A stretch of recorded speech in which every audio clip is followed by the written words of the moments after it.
Assalamualaikum warahmatullahi wabarakatuh. A'udzu billahi minasy syaithanir rajim. Bismillahirrahmanirrahim. Alhamdulillah nahmaduhu wa nastaghfiruh wa na'udzu billahi min shururi anfusina wa min sayyiati a'malina. من يهده الله فلا مضل له ومن يضلله فلا هادي له أشهد أن لا إله إلا الله وأشهد أن محمدا رسول الله والصلاة والسلام على أشرف الأنبياء والمرسلين وعلى آله وأصحابه أجمعين.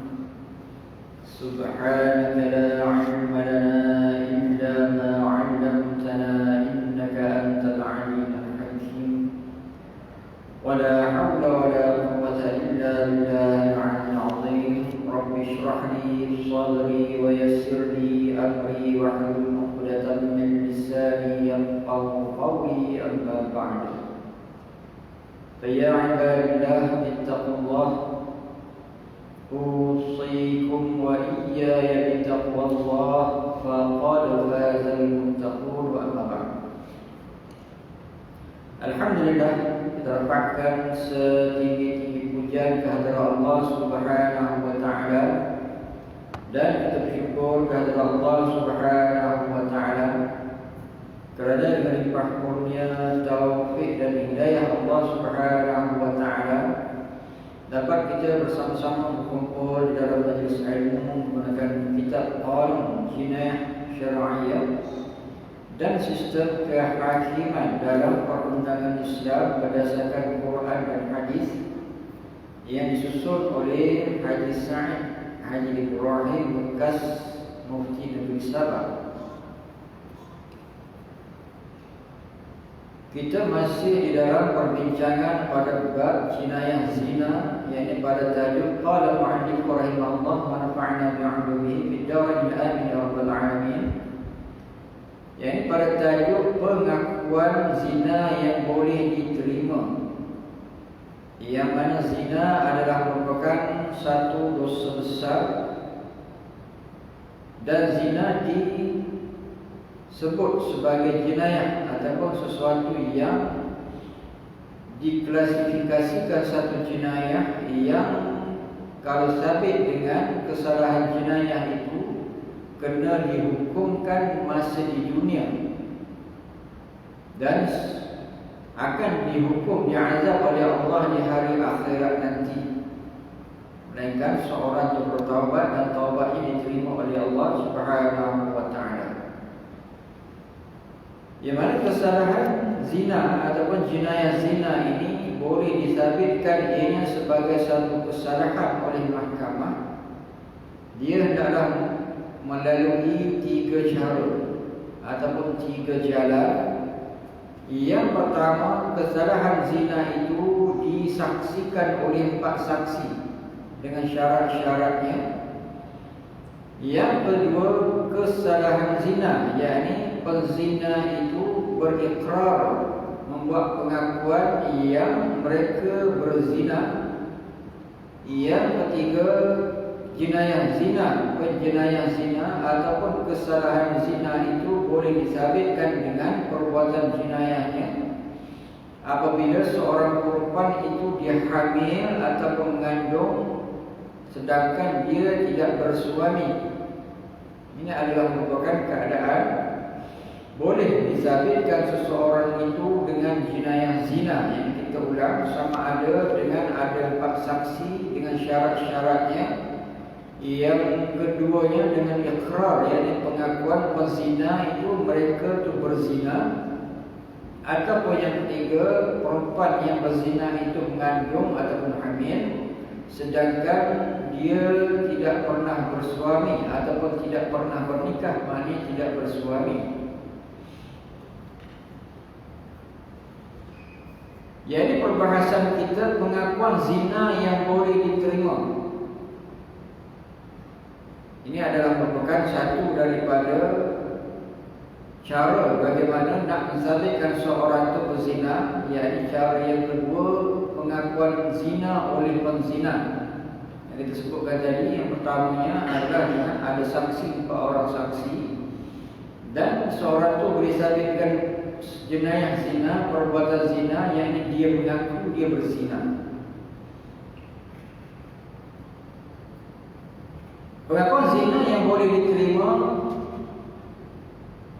pada nombor 30 bahagian pertama, seorang laki-laki atau perempuan yang mengaku bahawa dia telah berzina tidak boleh disabitkan kesalahan mereka berzina dengan hanya pengakuan itu sahaja, kecuali cukup syarat-syarat pengakuan mereka, iaitu seorang yang mengaku dia berzina tidak boleh diterima pengakuan mereka itu begitu sahaja, melainkan ada syarat-syaratnya, mesti ditapis dengan syarat-syaratnya. Mungkin kalau diterima begitu saja, mungkin dia mengaku berzina sedangkan dia dalam keadaan tertekan, ataupun dia dipaksa atau beri tuhmah, dipaksa untuk mengaku berzina.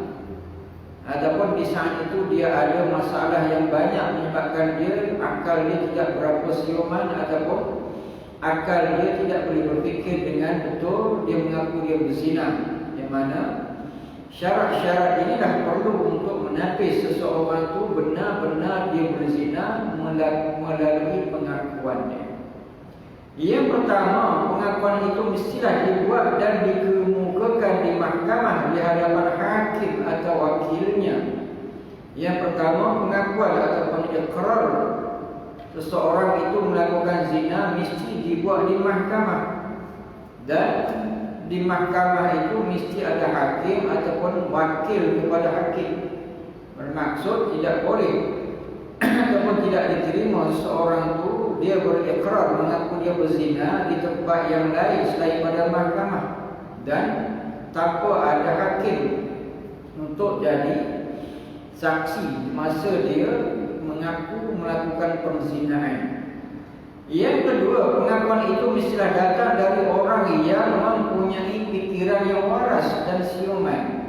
Begitu juga pengakuan berzina itu mesti dilihat orang itu dia dalam keadaan waras dan siuman, yakni bukan gila ataupun ke bawah lagi, dia bukan dalam keadaan pitam ataupun dia dalam keadaan pening, mungkin makan ubat ataupun dia ambil suplemen tertentu menyebabkan dia jadi fikirannya tidak berapa betul. Jadi maknanya pengakuannya diakui ataupun dingakukan, pengakuan yang dilakukan oleh orang yang mengaku dia sebagai berzina mesti dilihat dari segi akalnya, keadaannya mesti dalam keadaan waras dan juga siuman. Jadi nak tengok. Jadi mana kesemua ini perlu untuk dinilai. Takut-takut orang itu mungkin waktu itu akalnya tak berapa siuman, atau mungkin dia ambil ubat yang kuat sangat menyebabkan dia halusinasi.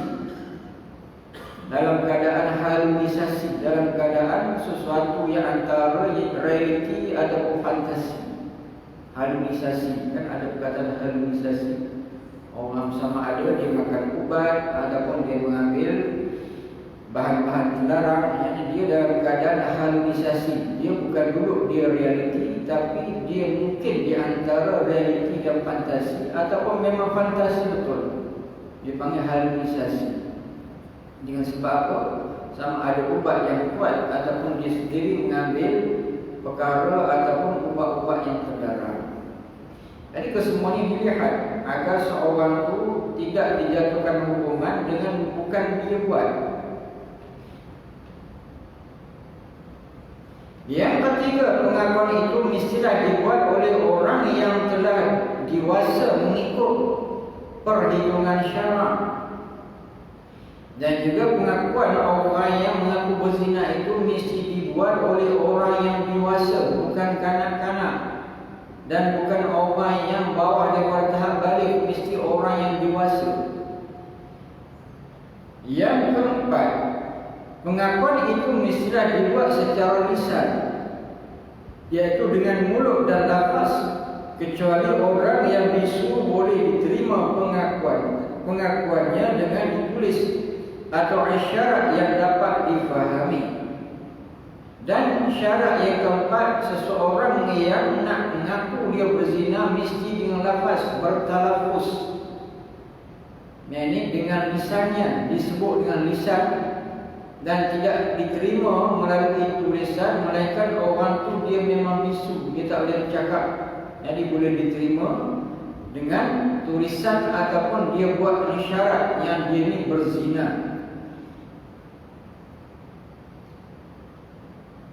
Yang kelima, pengakuan itu mestilah dibuat dengan cukup terang dan jelas mengenai perbuatan zina yang dilakukan oleh mereka tanpa menimbulkan sebarang keraguan dan kesamaran.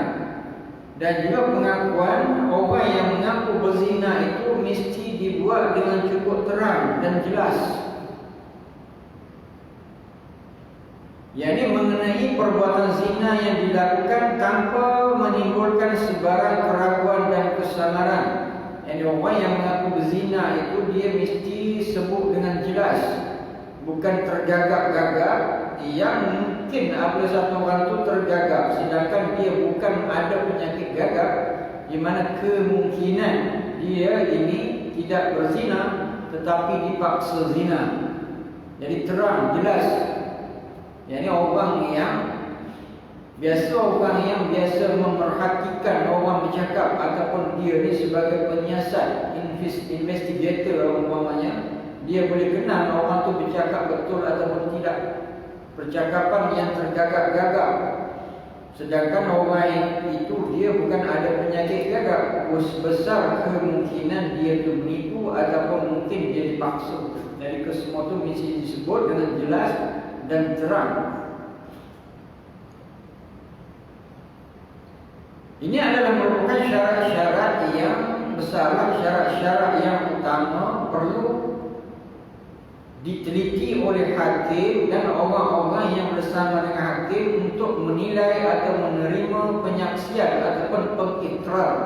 Itu mengatakan dia berzina itu betul. Jadi syarat-syarat ini mesti diteliti dengan betul. Ini syaratnya.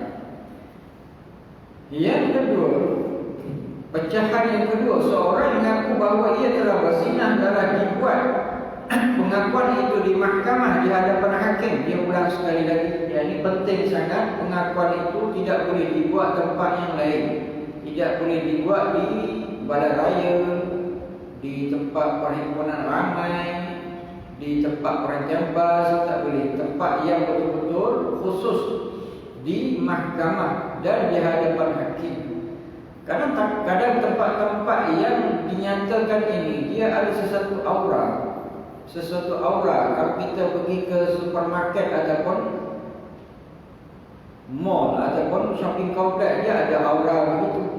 Dalam diri kita tu ada. Kalau kita dah datang masjid, dia berubah aura shopping complex dengan masjid. Kalau kita pergi ke mahkamah, aura mahkamah tu lain. Jadi kesemua ni kita boleh rasa dalam diri kita tu. Yang inilah kejadian special manusia. Kelebihan manusia ni dia berubah. Perasaan dalam diri dia bergantung pada tempat. Dia kalau pergi ke shopping complex mungkin lain rasa. Datang ke masjid perasaan tu lain. Pergi ke tempat-tempat mengumpama mahkamah, dia sesuatu perasaan yang lain. Saya biasa juga pergi mahkamah ni, perasaan tu lain. Tak sama kita di tempat-tempat yang lain. Mungkin ada lah perkara yang ada hubung kait dengan sebab apabila perkara ini sebenarnya berlaku di zaman Nabi SAW. Maksudnya apabila ada kes-kes jenayah ini, ada tempat-tempat yang spesial Rasulullah melakukan penghakiman. Jadi di segi diri orang itu pun ada perasaan dia kepada tempat itu. Ini adalah merupakan kejadian istimewa yang Allah Ta'ala jadikan kepada manusia. Kalau datang pergi ke kubur waktu malam, perasaan lain. Kalau datang pergi ke padang bola waktu malam, lain. Tak sama dengan perasaan di kubur, kan perasaan.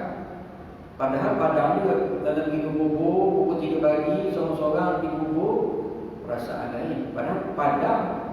Kalau datang pergi ke padang bola, seorang-seorang pukul 3 pagi, perasaan lain. Tak sama. Jadi di mananya itu diri kita sebagai manusia. Dan begitu juga apabila di sana di mahkamah itu ada hakim, ada juri yang sekeliling hakim pemerhati itu, di mana perasaan orang ini akan berubah. Kalau dia nak menipu, dia akan terasa sesuatu dalam diri dia, sebab dikelilingi oleh orang-orang yang dia merasai orang-orang itu ada kelebihan untuk menilai apa yang dia cakap. Kita ambil contoh lain. Kalau kita ni di jalan raya biasa berlaku juga kan. Polis yang buat roadblock, dia tengok orang lalu, dia boleh ada perasaan orang tu ada lesen tak ada lesen, walaupun dia tak tengok. Dia tengok muka orang yang tak ada lesen tu satu macam.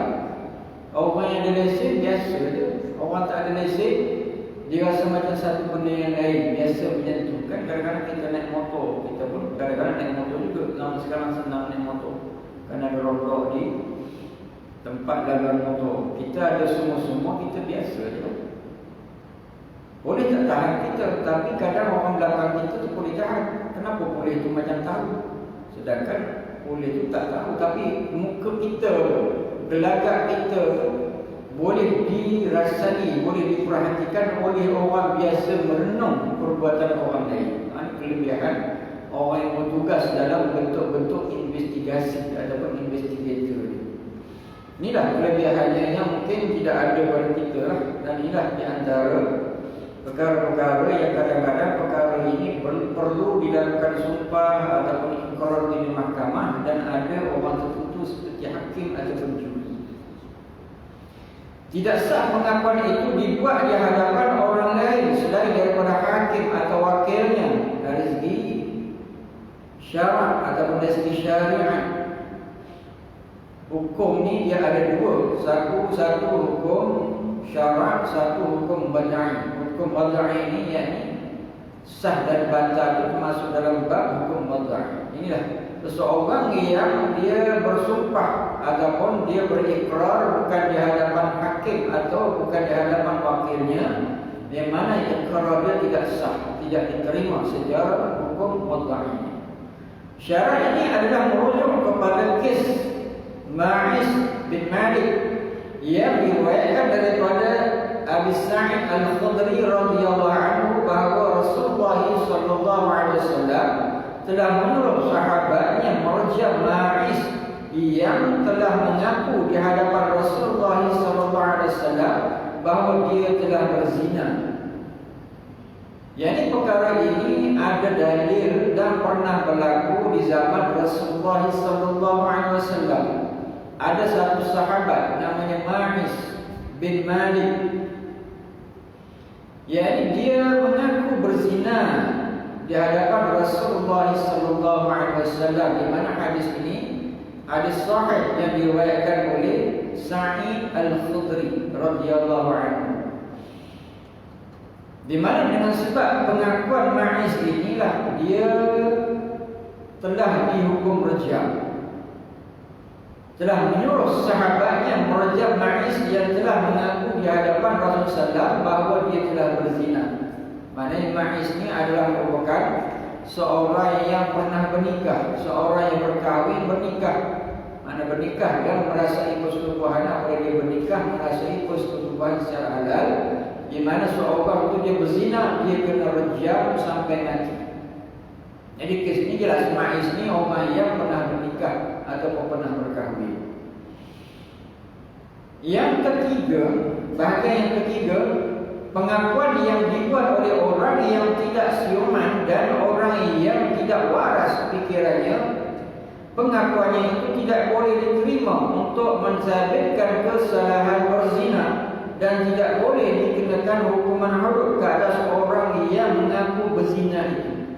Seseorang yang dia tidak waras, tidak siuman, di mana tidak boleh diterima pengakuannya. Mungkin dia ni kadang-kadang dia waras, kadang-kadang tidak waras,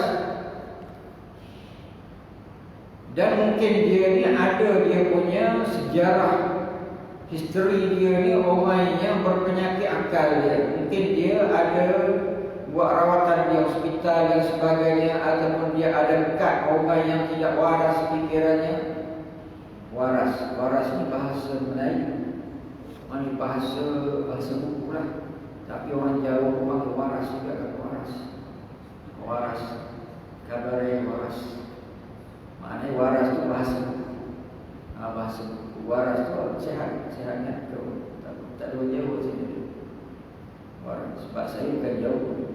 Saya orang Melayu tapi biasa dengar. Sebab isteri saya orang Jawa. Jadi dia kata waras. Mak tua arwah dulu biasa waras. Saya nama Marzuki, dia tak panggil Marzuki. Jadi tak ada Z, ada J Marzuki. Jadi dia dalam ada pautan Marzuki. Orang Jawa kan senang dia. Mana waras ni adalah perkataan dalam buku dan digunakan oleh setengah bahasa lautan ini, yakni Jawa waras.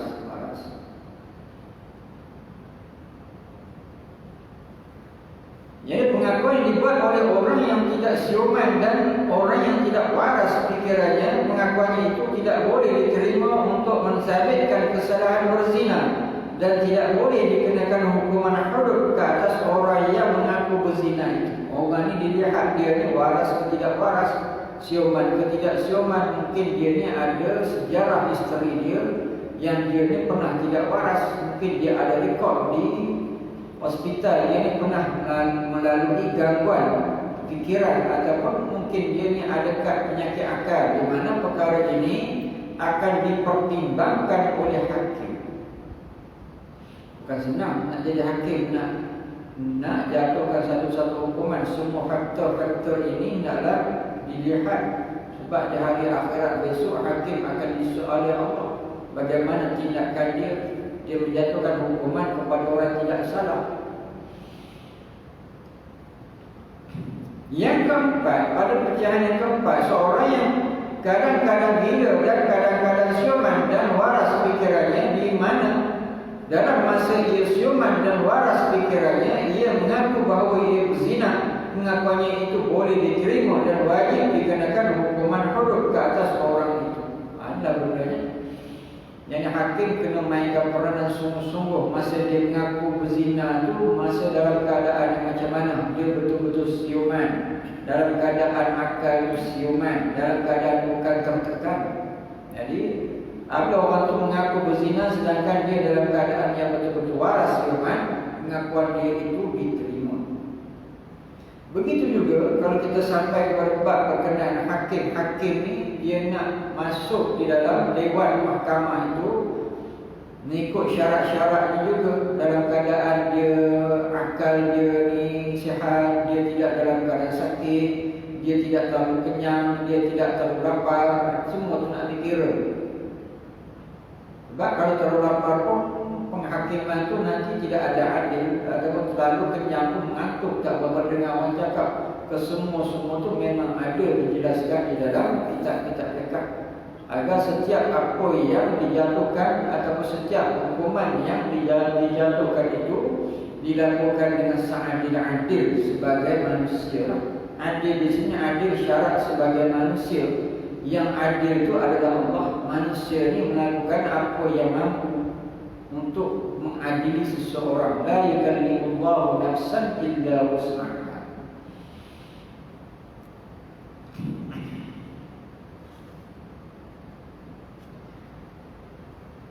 Pada bahagian 31 pecahan yang pertama, yakni tajuknya apa? Qarinah yang boleh diambil kira untuk mensabitkan zina. Qarinah, bukti, evidence yang boleh diambil kira untuk mensabitkan zina. Bukti yang macam mana? Evidence ataupun qarinah yang macam mana yang boleh diambil kira untuk mensabitkan, menetapkan, menjatuhkan hukuman seseorang itu sebagai penzina. Yani nombor 31 pecahan yang pertama, qarinah yang boleh diambil kira untuk sabitkan seorang perempuan itu berzina ialah dengan hamil, yang mengandung bagi perempuan-perempuan yang tidak mempunyai suami atau perempuan-perempuan yang tidak diketahui bersuami. Seperti yang saya sebutkan awal tadi, yakni hukuman zina ini caranya untuk mensabitkan perzinaan secara umumnya ada saksi 4 orang dengan syaratnya. Yang kedua mengaku berzina dengan syarat yang kita sebutkan tadi. Yang ketiganya qarinah, bukti satu orang itu berzina, yakni dengan hamil. Sedangkan dia tidak mempunyai suami, dia tidak kita kenal, dia memang dia tidak ada suami. Orang kampung kita, mungkin jiran kita kenal sangat, dia tak pernah bernikah. Tiba-tiba dia mengandung. Jadi bagaimana? Secara hukum apa syaratnya, kita melihat secara zahir memang itulah. Tak timbul dia ni macam mana?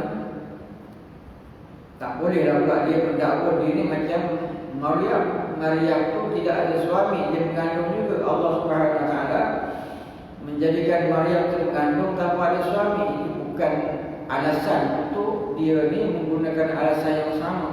Sebab kisah Maryam itu satu daripada kisah sahaja yang berlaku di atas muka bumi ini. Orang yang tidak ada suami mengandung, di mana special, melahirkan orang special, yakni Nabi Isa AS. Ada juga orang yang tidak melalui proses mengandung, yakni Allah Ta'ala jadikan dia. Nabi Adam AS tidak ada mak, tidak ada ayah. Nabi Isa AS tidak ada ayah, ada mak sahaja.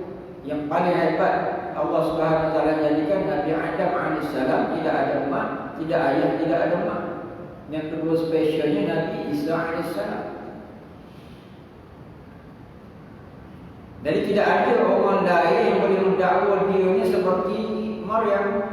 Tapi orang yang ditangkap dia ni mengandung tapi tak bersuami, dia bawa ke mahkamah, dia kata saya macam Maryam juga, tak ada suami. Saya di Allah Subhanahu Wa Taala jadikan special, saya tak boleh diterima alasan itu. Yang kedua, termasuk di dalam qarinah yang boleh dizalilkan seorang perempuan itu berzina ialah kehamilan perempuan-perempuan yang bersuamikan kanak-kanak yang belum balik, atau bersuamikan laki-laki dewasa yang terpotong zakarnya. Yang keduanya dia bersuami tapi suami kanak-kanak yang belum balik.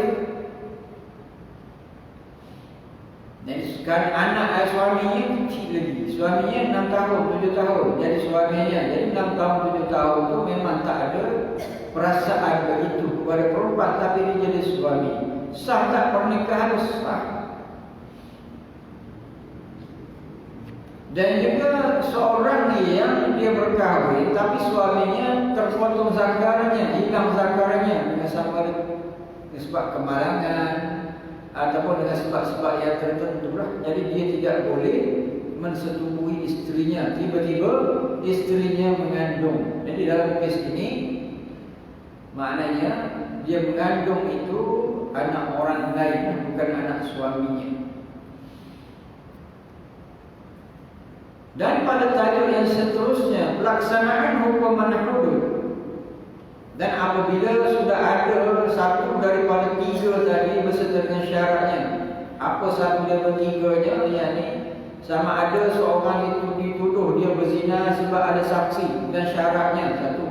Ataupun seorang itu ikrar dia berzina dengan ada syaratnya. Ataupun yang ketiga dia tu hamil sebab dia tidak bernikah, ataupun suaminya kecil tidak memunasabahkan dia ni mengandung, ataupun suaminya kehilangan zakar, ataupun zakarnya tidak ada, tidak memungkinkan dia mengandung. Di mana apabila salah satu daripadanya sabit dengan seorang itu, maknanya dia sudah boleh dijatuhkan hukuman hudud. Hudud apa? Hudud sebagai jenayah zina. Inilah tajuk yang berikutnya, pelaksanaan hukuman hudud. Bagaimana nak laksanakan hukuman hudud? Apa seorang sabit dengan berzina? Yang pada nombor yang 32, ceraian yang pertama, hukuman hudud hendaklah dilaksanakan oleh imam, yakni ketua negara atau wakilnya, iaitu hakim. Tidak boleh dilaksanakan oleh orang awam, kerana hukuman hudud itu adalah hak disyariatkan untuk menjaga kepentingan umat manusia. Dan apa sampai dengan kesalahan zina itu, seseorang itu kena dijatuhkan hukuman hudud. Sama ada seseorang itu zina muhsan, yakni rajam sampai mati, ghairul muhsan sebab 100 rotan dan juga buat negeri, yang mana pelaksanaan hukuman itu tidaklah dijatuhkan oleh ketua negara ataupun dia punya naibnya ataupun wakilnya. Siapa wakilnya? Adalah hakim. Hakim ni adalah merupakan wakil kepada ketua negara. Asalnya segala masalah-masalah mahkamah yakni dihakimi oleh ketua negara, sebagaimana yang dilakukan oleh Rasulullah SAW. Nabi merupakan sebagai ketua kerajaan dan Nabi sebagai hakim. Walaupun begitu, dalam keadaan tertentu apabila ketua negara itu sibuk dan tidak boleh menjalankan hukuman kehakiman, yang mana tugas itu dipindahkan kepada hakim, yakni sebagai timbalan atau wakilnya. Tidak boleh dilaksanakan oleh orang awam. Orang awam tidak boleh ambil tindakan sendiri. Walaupun orang itu jelas dia berzina, 4 orang saksi melihat dia berzina, sebagaimana batang celak masuk ke dalam bekas celak, 4 orang saksi jelas melihat berzina dan ditangkap waktu itu, di mana orang awam tidak boleh mengambil tindakan. Perbuatan itu adalah haram. Tindakan yang boleh dilakukan adalah bagi pihak pemerintah ataupun ketua negara ataupun wakil kepada ketua negara. Di atas apa alasannya? Kerana hukuman hudud itu adalah hak Allah yang disyariatkan untuk menjaga kepentingan umat manusia. Yang hukuman hudud adalah merupakan syariat Allah, hak Allah yang Allah Subhanahu wa taala syariatkan untuk menjaga kepentingan, kemaslahatan umat manusia. Yang kedua, di mana kadang-kadang orang awam ni dia emosional apabila dia melakukan satu tindakan hukuman emosional. Orang yang melaksanakan hukuman ini tidak boleh emosional, tidak boleh ikut perasaan. Sedangkan hukum itu adalah milik Allah. Bukan kita boleh lakukan satu hukuman berdasarkan kepada kemarahan, berdasarkan kepada emosi yang dibimbing oleh syaitan dan nafsu. Yang ini adalah merupakan hukum Allah. Dan kerana itulah hukuman ini diberikan kepada pemerintah. Pemerintah ini dia tidak ada hubungan kait dengan orang yang kena hukuman. Kalau orang kampung yang melaksanakan hukuman kepada orang kampung, di mana ada berkemungkinan dia ini emosional, yang dihukum itu berdasarkan kemarahan, kebencian, mungkin dendam. Ini yang tidak dibolehkan sebenarnya. Hukuman ini adalah hak Allah, hudud adalah hak Allah, dan Allah Ta'ala syariatkan untuk kepentingan, kemaslahatan umat manusia. Dan apabila kita faham sebagai satu kemaslahatan, apabila dilaksanakan hukuman itu, dia akan memberi kebaikan kepada manusia. Dan apabila hukuman hudud dilaksanakan, besar kemungkinan manusia tidak akan berzina, sebab hukuman hudud ini mesti dilihat, mesti dipublikkan, ditengokkan, disiapkan jadi pengajaran kepada orang lain. Azan.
Yang kedua, yakni pada bahagian pelaksanaan hukuman hudud.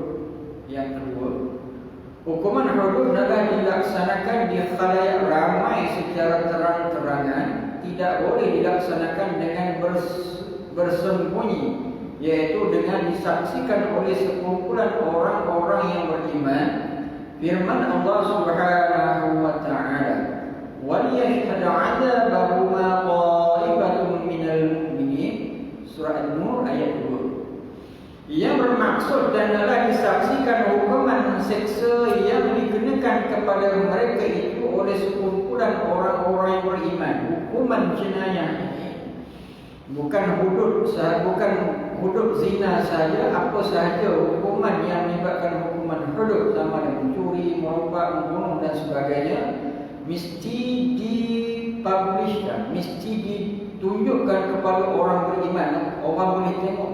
Sebab sebagai apa? Di antaranya sebagai pengajaran.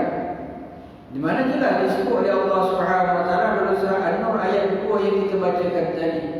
Di mana kalau kita lihat hukuman yang ada sekarang tidak diperlihatkan, kita pun tidak tahu orang yang dia disandarkan hukum bunuh itu memang kena bunuh atau tidak pun kita tidak tahu. Di mana dalam kes ini, dalam kes bunuh umpamanya, iaitu orang yang keluarga yang kematian seorang dengan sebab bunuh, dia tidak tahu orang yang membunuh keluarganya atau suaminya atau warisnya, dia tidak tahu orang itu dibunuh atau tidak. Di mana kemungkinan akan ada dendam, dia tak tahu. Jadi kalau dia lihat orang yang bunuh suaminya, bunuh anaknya, dihukum bunuh di depan mata dia sendiri, akan hilang dendam. Itu satu daripada hikmah bagaimana Allah Subhanahu wa taala wal yashhadu 'adzabahuma qa'ibatun minal mu'minin, dan adalah disaksikan hukuman seksa yang dikenakan kepada mereka itu. Mereka itu siapa? Orang yang termasuk kes zina inilah, dan termasuk dalam kes-kes hukum hudud yang lain, disaksikan oleh sekumpulan orang-orang yang beriman. Dan sebagai pengajaran, sebagai nak membuang perasaan dendam. Sebab kalau dendam ni, satu orang mendendami satu orang yang membunuh suaminya atau membunuh anaknya, kalau orang itu tidak beriman, dendam itu akan meracuni jiwa dia. Satu hari dia akan hilang pertimbangan, dia bunuh orang yang membunuh ayahnya. Di mana pembunuhan itu akan berlarutan, tidak akan terhenti. Apa dendam itu ada apabila boleh dilihat orang yang membunuh itu dibunuh dengan sebab hukum bunuh ini, kemungkinanlah akan hilang perasaan dendam itu. Ini terubat hati, puas hati. Suami saya mati, dia bunuh mati. Ayah saya mati, na'udzubillah, orang yang bunuh ayah saya pun mati. Jadi maknanya terubat hati, puas. Kalau tidak, ia akan jadi dendam berterusan. Dan kita pun tidak tahu, tapi kemungkinan ada sesuatu yang tidak patut ke dan sebagainya. Lepas macam tu saja tengok di depan kita, dia berjalan, dia bunuh ayah kita, na'udzubillah. Ini masalah. Hukuman hudud. Yang ketiga, hukuman hudud wajib diserahkan kepada imam, yakni ketua negara atau orang yang bertindak sebagai wakilnya, iaitu hakim atau qadhi. Kerana hukuman hudud itu perlu kepada ijtihad. Dan hukuman hudud ini diserahkan kepada orang yang arif. Orang yang arif itu adalah hakim ataupun qadhi. Fas'alu ahla dzikri in kuntum la ta'lamun. Tanyalah orang tahu jika kamu tidak tahu dalam perkara berkenaan dengan kehakiman orang ahli. Sebab dalam kes hakim, kes kehakimannya dia bukan semata-mata bergantung kepada dalil yang asas Al-Quran dan Hadis, tapi perlu melakukan ijtihad. Dalam kes ijtihad ini di antara ilmu yang asasnya usul fiqh dan juga qawaid fiqhiyah. Usul fiqh ini adalah merupakan cara ataupun undang-undang, peraturan nak istimbat hukum, nak mengeluarkan hukum daripada dalil Al-Quran dan Hadis. Dan qawaid fiqhiyah ini adalah merupakan rangka bagaimana rangka itulah, melalui rangka-rangka itulah hukum-hukum itu duduk dalam rangka itu agar tidak terkeluar daripada garis. Jika kita belajar qawaid fiqhiyah, kita tahu satu daripada kaedah ini dia hasilnya, di mana tidak akan terkeluar daripada kaedah itu apabila nak melakukan satu hukum. Jadi inilah perkara yang penting sama ada usul fiqh dan juga qawaid fiqhiyah ini mesti ada di dalam ilmu orang yang digelar sebagai hakim, sama ada usul fiqh dalam mazhab Asy-Syafi'i, usul fiqh dalam mazhab Imam Abu Hanifah ataupun Hanafi atau Maliki ataupun Hanbali. Maknanya kadang-kadang perlu kepada empat mazhab di dalam untuk melakukan ijtihad. Yang keempat, hukuman hudud yang tidak dilaksanakan oleh ketua negara atau wakilnya adalah dibimbangkan hukuman hudud itu tidak dijalankan dengan sempurna atau melebihi daripada yang sepatutnya, yang boleh menyebabkan hukuman hudud itu tidak mengikut sebagaimana yang dikehendaki oleh syarak yang kita sebutkan tadi. Apabila hukuman hudud tidak dilakukan oleh ketua negara atau wakil ataupun hakimnya dan dilaksanakan oleh orang biasa, orang awam, di mana akan berlaku hukuman itu mungkin dengan sebab emosi, dendam dan sebagainya dan keluar daripada batas syarak. Yang kelima, kehadiran imam atau ketua negara tidak menjadi syarat dalam melaksanakan hukuman hudud, kerana Rasulullah SAW pada lazimnya tidak hadir ketika hukuman hudud itu dijalankan, dan tidak semesti ketua negara datang lihat hukuman. Sebab Rasulullah sendiri pun ada kami tidak melihat hukuman itu dijalankan. Yang keenam, untuk menjalankan hukuman hudud perlu dengan izin imam atau ketua negara, kerana hukuman hudud yang dijalankan di zaman Rasulullah SAW adalah dengan izin baginda, dan di zaman Khulafaur Rasyidin pula adalah dengan izin mereka itu. Jelas, jadi hukuman itu mesti mendapat keizinan daripada ketua negara. Yang pertamanya di zaman Rasulullah SAW, Nabi adalah ketua negara dan diikuti oleh Khulafaur Rasyidin. Yang Khulafaur Rasyidin yang pertamanya yakni Abu Bakar As-Siddiq, diikuti oleh Umar Al-Khattab, diikuti oleh Uthman Affan, diikuti oleh Ali, Sayyidina Ali radhiyallahu anhu, dan diikuti oleh pemimpin-pemimpin Islam yang kemudian, di mana mereka ini adalah merupakan pemimpin, contoh-contoh pemimpin. Di mana pemimpin Islam, kepimpinan di bawah khalifah ini yang terakhirnya Khalifah Utsmaniyah, itulah ini yang terakhir. Dan selepas itu negara-negara Islam berpecah kepada pecahan negara-negara kecil, dan itulah negara kecil itulah pemimpinnya, pemerintah negara itulah. Asalnya Islam ini satu, dipimpin oleh Khulafaur Rasyidin, dipimpin oleh imam yang besar. Contohnya terakhirnya adalah yang kerajaan Utsmani. Yang ketujuh, hakim yang tidak menjatuhkan hukuman hudud ke atas orang-orang yang melakukan perzinaan disunatkan meminta penjelasan daripada mereka sebelum hakim tadi menjatuhkan hukuman hudud itu, kerana boleh jadi ia baru zina mata sahaja, atau baru zina hidung dengan mencium, atau zina dengan tangan memegang sahaja.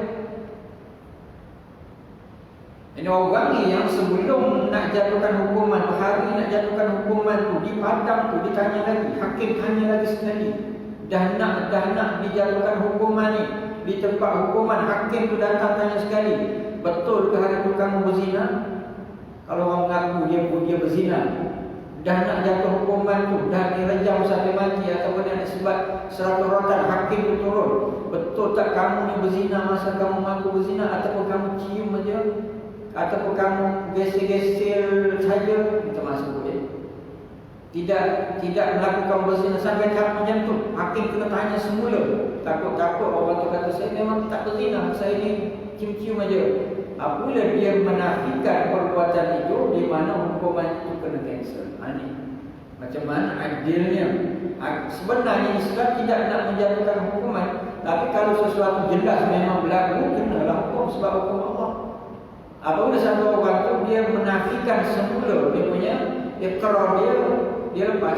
Tapi kalau dia benar berzina, dia bertanggung di sisi Allah. Jadi hakim ni sampai macam sekali, dia punya kedudukannya tak nak menjatuhkan hukuman tu. Dan muka hakim tak akan pujuk, muka dia ni bertaubat kepada Allah, tak nafikan akan dia berzina dan balik rumah bertaubat, tubu ila Allahi taubatan nasuha. Yang ke-18, tindakan hakim sebagaimana tersebut adalah merujuk hadis Rasulullah SAW yang diriwayatkan daripada Ibnu Abbas radhiyallahu anhu bersabit Ma'is bin Malik yang mengaku di hadapan Nabi SAW bahawa ia berzina. Lalu baginda bersabda, la'annaka qabbalta aw ghamzamta aw nazarta. Qala la ya Rasulullah. Qala ahsanta. Qala na'am. Fa'amara birajuli. Hadis yang diriwayatkan oleh Imam Bukhari yang bermaksud barangkali engkau baru mencium atau baru memegang sahaja, atau barangkali engkau baru melihat. Ma'is menjawab, tidak ya Rasulullah. Lalu Salam bertanya, adakah engkau sudah muhsan? Ma'is menjawab, ya, aku sudah muhsan. Maka Salam memerintahkan sahabatnya merejam Ma'is. Dalam hadis ini Nabi bertanya kepada Ma'is yang mengaku dia berzina, wahai Ma'is, barangkali kau baru mencium atau baru memegang saja. Ma'is kata dia berzina. Nabi kata mungkin kamu baru cium kot, atau Nabi kata baru kamu pegang kot. Tu tengok bagaimana Rasulullah. Orang tu dah mengaku berzina. Nabi juga kalau boleh tidak nak menjatuhkan hukuman. Tapi Ma'is dengan sebab keimanan kepada Allah, tidak ya Rasulullah, memang saya berzina. Apakah kamu muhsan, pernah bernikah? Ya memang muhsan. Kalau macam tu, orang tu kena rejam. Biorajmi, yang rejamnya.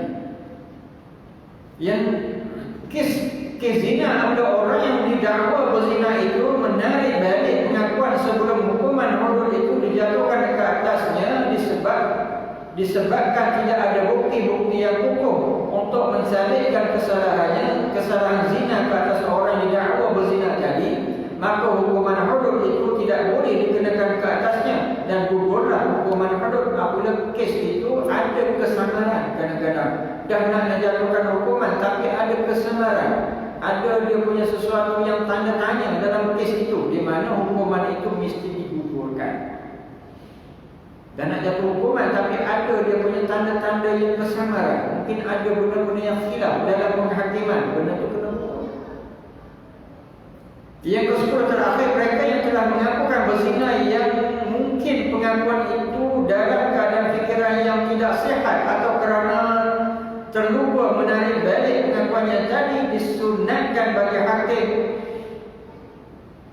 menyindir lebih dahulu dan menyelidiki lebih lanjut pengakuan mereka itu sebagaimana yang dilakukan oleh Rasulullah bersabit Ma'is bin Malik untuk menjaga jiwa manusia supaya terhindar daripada hukuman-hukuman. Inilah yang ada pada Islam.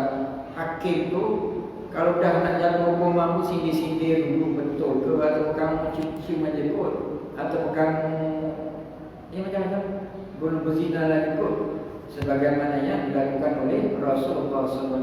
Sebab nyawa itu mahal, nyawa itu penting. Tapi kalau dah memang dia sabit dengan qarinah, bukti dia berzina, hukum Allah tetap kena jalan. Tapi nyawa itu mahal. Satu daripada maqasid, tujuan syariat Allah Ta'ala turunkan, satu daripadanya untuk menjaga nyawa.